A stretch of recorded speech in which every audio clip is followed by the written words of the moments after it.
First video में मैंने आपको सिखाया था कि माइक्रोसॉफ्ट एक्सेल को ओपन कैसे करना है और एक्सेल का विंडो इंटरफेस क्या होता है।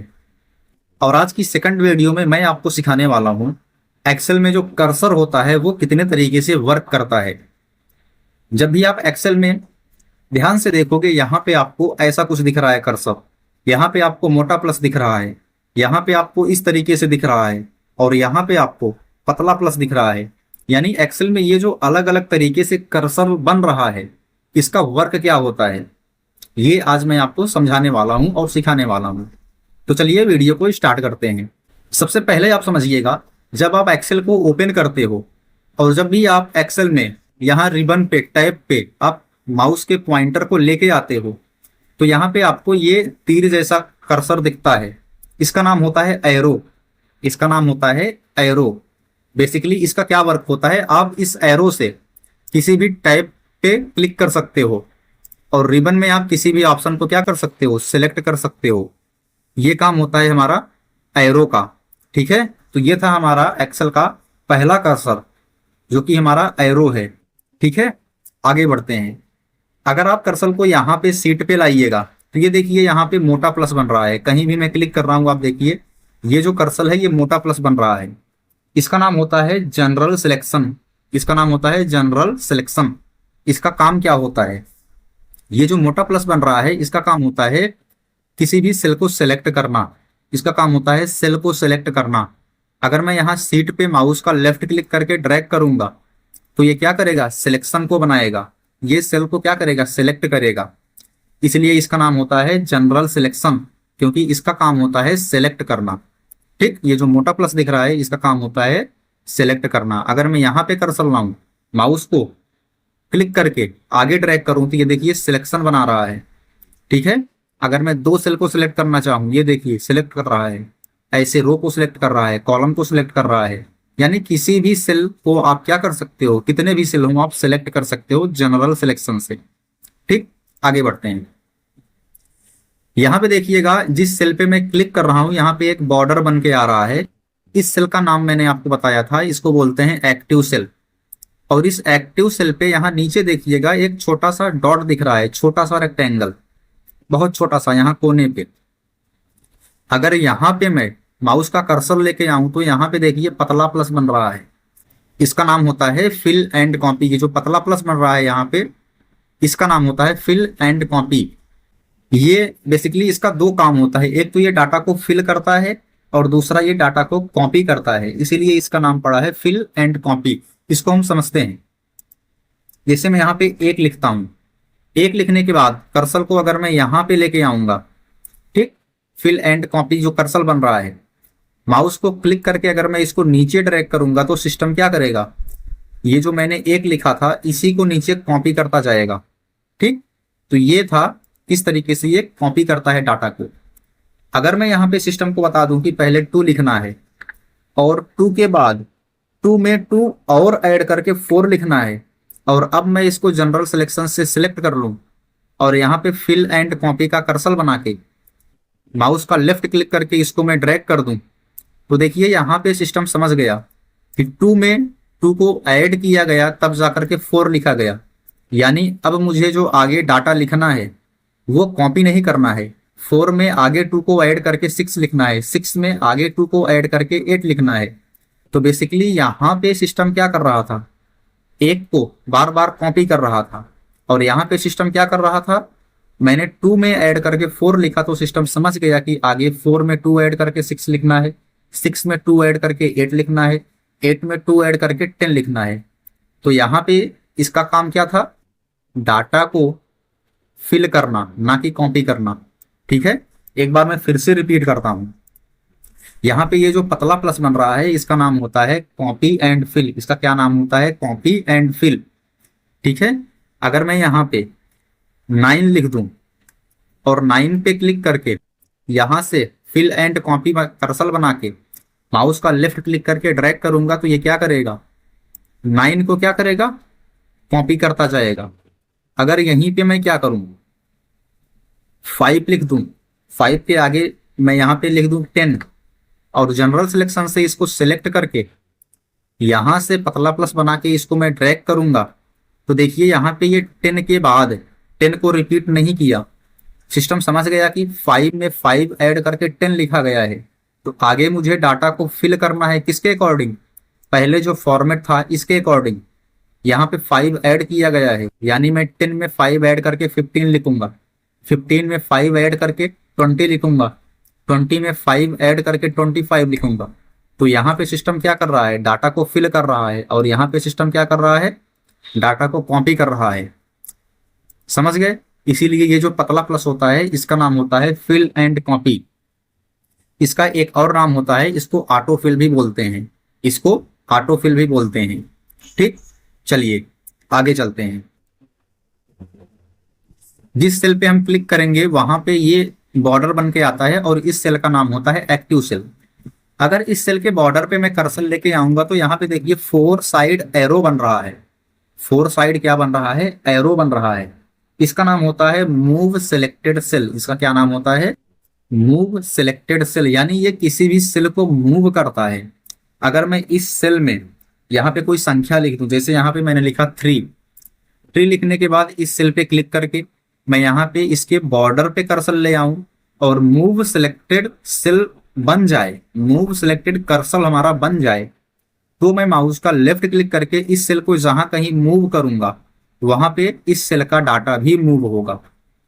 ठीक है, जैसे मैं यहाँ पे लिख देता हूं, फिर से 8 लिख दिया मैंने, 8 लिख करके मैं यहाँ पे मूव सिलेक्टेड कर्सर बना रहा हूँ। माउस का लेफ्ट क्लिक करके अब मैं इस सेल को जहां भी ट्रैक करूंगा वहां पे इस सेल का डाटा भी यहाँ पे आएगा साथ साथ। ठीक, तो इसलिए इस सेल का क्या नाम होता है, मूव सिलेक्टेड सेल। ठीक, चलिए आगे बढ़ते हैं। यहाँ पे ये मैंने आपको बताया था, ये जो इतना एरिया है इसको बोलते हैं फार्मूला बार। फार्मूला बार पे जैसे ही आप कर्सर लाओगे, यहाँ पे देखो आई जैसा कर्सर बन रहा है, इसका नाम होता है आई बीम कर्सर। अगर मैं फार्मूला बार पे क्लिक करूंगा तो यहाँ पे देखिए ये जो कर्सर दिख रहा है आपको, ये होता है आई बीम कर्सर। अगर मैं यहाँ पे किसी सेल में डबल क्लिक करूं तो यहाँ भी ये देखिए आई बीम कर्सर बनेगा आई जैसा। ठीक है, चलिए आगे बढ़ते हैं। आपको मैंने बताया था फर्स्ट वीडियो में, ये जो एबीसीडी है इसको बोलते हैं कॉलम। इसको क्या बोलते हैं, एबीसीडी को कॉलम बोलते हैं।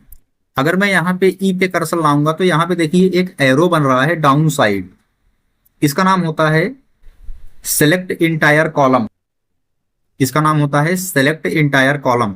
ठीक, अगर मैं यहाँ पे क्लिक करूं तो ये जो हमारा कॉलम है ये पूरा सेलेक्ट हो जाएगा। ठीक, अगर मैं यहाँ पे क्लिक करूं तो ये देखिए क्या काम कर रहा है, पूरे कॉलम को सिलेक्ट कर रहा है। तो इसका नाम होता है सेलेक्ट इंटायर कॉलम। ठीक है, चलिए अगर मैं यहीं पे क्लिक करके और माउस को आगे ड्रैग करूंगा तो ये आगे के कॉलम को भी सिलेक्ट करेगा।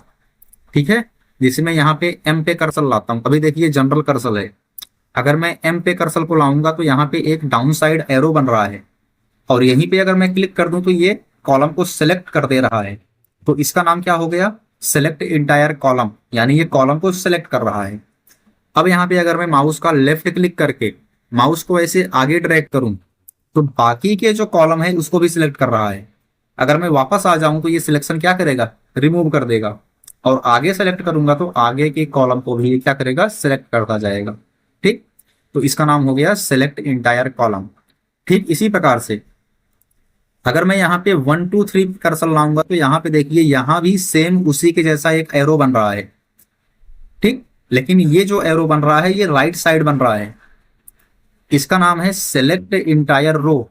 अगर मैं यहाँ पे 1 2 3 पे कर्सर लाऊंगा, ये जो एरो बन रहा है ये, इसका नाम होता है सेलेक्ट इंटायर रो। यहाँ पे अगर क्लिक करूंगा तो हमारा जो पूरा रो है वो सेलेक्ट हो जाएगा।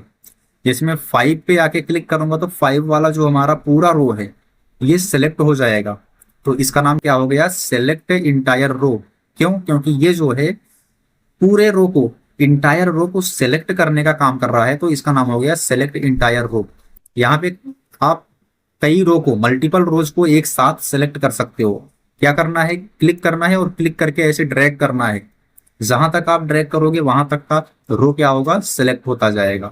अगर मैं कर्सर को यहाँ कॉलम के, 2 कॉलम के बीच में ये जो लाइन दिख रही है इस पे लेके आऊंगा तो यहाँ पे देखिए एक अलग टाइप का कर्सर बन रहा है। इसका नाम होता है रीसाइज कॉलम। अगर अभी मैं यहाँ पे क्लिक करके इसको आगे पीछे करूंगा तो ये देखिए कॉलम की साइज को ये बढ़ा रहा है। वापस से यहाँ पे आके क्लिक करके इसको कॉलम की साइज को कम करना है, ऐसे कर सकते हैं। ठीक, यानी इसका काम क्या हो गया, ये कॉलम की साइज को बढ़ा रहा है, कम ज्यादा कर रहा है, तो यानी इसका नाम हो गया रीसाइज कॉलम। ऐसे ही अगर यहाँ पे मैं दो रो के बीच में ये जो लाइन है यहाँ पे कर्सर लाऊं, सेम उसी के जैसा कर्सर यहाँ भी बन रहा है, बस इसमें एरो जो है वो ऊपर नीचे बन रहा है। ठीक है, तो इसका इसका काम क्या है, रो को रीसाइज करना। इसका काम क्या है, रो को रीसाइज करना। यहाँ पे मैं माउस का लेफ्ट क्लिक करके माउस को नीचे ड्रैग करूंगा तो ये रो की साइज को बड़ा करेगा, और यहाँ पे क्लिक करके माउस को ऊपर साइड लेके जाऊंगा तो रो की साइज को क्या करेगा, कम करेगा। तो यहाँ पे ये जो कर्सर बन रहा है इसका नाम है रीसाइज कॉलम, और यहाँ पे ये जो कर्सर बन रहा है इसका नाम है रीसाइज रो। यहाँ से क्लिक करके रो की साइज को कम ज्यादा कर सकते हैं, और यहाँ पे क्लिक करके हम क्या कर सकते हैं, कॉलम की साइज को कम ज्यादा कर सकते हैं। ठीक, चलिए आगे देखते हैं। यहाँ पे देखिएगा ये लिखा हुआ है फॉर्मेट पेंटर। ठीक, अभी मैं क्या करता हूँ, यहाँ पे मैं कुछ टाइप करता हूँ। जैसे मैं यहाँ पे लिख देता हूँ 1 2, और मैं इसको क्या करता हूँ, सिलेक्ट करके मैंने ऐसे इसको ड्रैग कर दिया, और यहाँ से मैं इसको सेंटर में कर दिया, अप कर दिया। मैंने टेक्स्ट का कलर क्या किया, यहाँ से रेड कर दिया। मैंने इसका बैकग्राउंड कलर यहाँ से क्या किया, ये कोई कलर मैंने ऐड कर दिया। यहाँ से मैं फॉन्ट की साइज को इंक्रीज कर दिया, और यहाँ से मैं क्या करता हूँ, इसको बोल्ड कर देता हूँ। ठीक, इतना कुछ मैंने फॉर्मेटिंग यहाँ पे अप्लाई कर दी। मैं क्या करता हूँ, इसका कलर एक बार फिर से चेंज कर देता हूँ। टेक्स्ट कलर मैं यहाँ पे क्या करता हूँ, व्हाइट कर देता हूँ। ठीक, ये मैंने कुछ यहाँ पे टेक्स्ट लिखा और इसकी मैंने फॉर्मेटिंग कर दी। मैंने क्या किया, सेंटर कर दिया, अप कर दिया, साइज इंक्रीज कर दिया, टेक्स्ट कलर, बैकग्राउंड कलर, और यहाँ से बोल्ड कर दिया मैंने।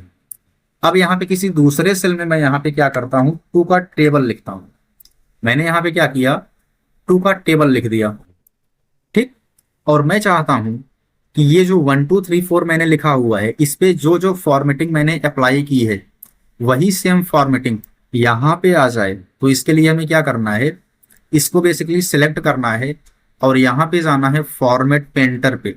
जैसे ही आप फॉर्मेट पेंटर पे क्लिक करोगे, यहाँ पे देखिए आपका ये सिलेक्शन बन जा रहा है, और यहाँ पे जैसे ही आप कर्सर लाओगे, यहाँ पे देखिए जनरल कर्सर के साथ में एक ब्रश जैसा कर्सर आपको दिख रहा है, इसका नाम होता है फॉर्मेट पेंटर। अब अगर हम इस पे क्लिक करके ड्रैग कर देंगे तो क्या होगा, यहाँ का जो फॉर्मेट था वो यहाँ पे कॉपी हो जाएगा। ठीक है, तो ये होता है हमारा फॉर्मेट पेंटर। ठीक है, ये मैंने क्लिक किया। अब देखिए यहाँ पे ये जो ब्रश जैसा बन रहा है, जनरल कर्सर के साथ बगल में जो ब्रश दिखाई दे रहा है, ये होता है आपका फॉर्मेट पेंटर। इसका काम क्या होता है, किसी भी सेल के फॉर्मेट को कॉपी करना। जैसे यहाँ पे मैं इसको सिलेक्ट करता हूँ, इसका बैकग्राउंड कलर मैं चेंज कर देता हूँ। ठीक है, ये मैंने सिलेक्ट किया, इसको इटैलिक कर दिया। अब यहाँ पे मैं क्या करता हूँ, ये जो फॉर्मेट है इसी फॉर्मेट को मुझे इन सब पे लाना है, तो इसको मैं सिलेक्ट करूंगा, फॉर्मेट पेंटर पे जाऊंगा और इसको सिलेक्ट कर दूंगा। ये वाला फॉर्मेट हमारा यहाँ पे कॉपी होकर के ऑटोमेटिक आ जाएगा। तो एक्सेल में जितने भी प्रकार का कर्सर होता है मैंने सबको आपको बता दिया, और जो कुछ भी आपको ना समझ में आया हो कमेंट में पूछना जरूर। आज के लिए बस इतना ही, मिलते हैं नेक्स्ट वीडियो में।